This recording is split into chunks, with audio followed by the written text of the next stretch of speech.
I'm Cristina Howorun outside of the Toronto South Detention Centre, where, according to staff and the union, up to 40 officers were off on paid suspension earlier this year. Now, their reasons were varied, but many of them didn't even know why they were being sent home while they were being investigated by the ministry. But one thing's for certain, taxpayers were picking up the tab.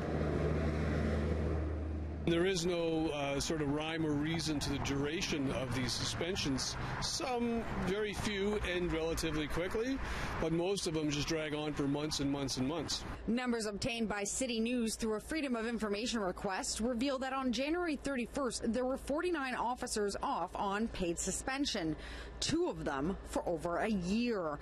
And while many of those officers are now back at work, there are swaths of new ones off the job.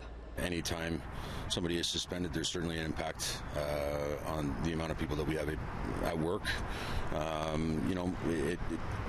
It can affect morale issues. As of August, there were 34 officers on leave, 14 of them from the Lindsay jail, and they've been on leave since December.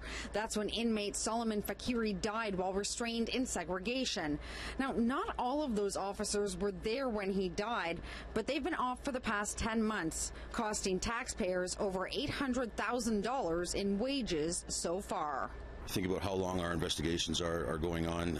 There certainly needs to be some review of this process, and ultimately, I think third-party oversight. The investigators can look into any allegation of a policy breach, especially excessive uses of force and in-custody deaths.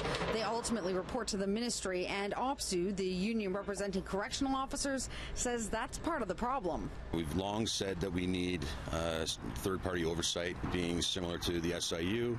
The way it's set up now, we have the ministry investigating the ministry, and it's taking far too long. We asked the ministry why investigations took so long and what the exact process is for investigations. They didn't respond to those questions, but in a statement say any decision to suspend a ministry staff member pending the outcome of a workplace investigation is not taken lightly. The employer will always say when someone is placed on administrative leave, they'll always say that it's non-disciplinary suspension, but it is punitive. And a burden for taxpayers. Correctional officers earn a base salary of about $70,000 a year, or about $5,400 a month. While they're being investigated, taxpayers pick up the tab for their salary and any additional overtime hours needed to backfill their posts. Now, Ontario's correctional system is about to undergo a massive transformation, but it's unclear if a more cost-efficient and more timely investigative process will be part of the legislation that's expected to be tabled later this fall.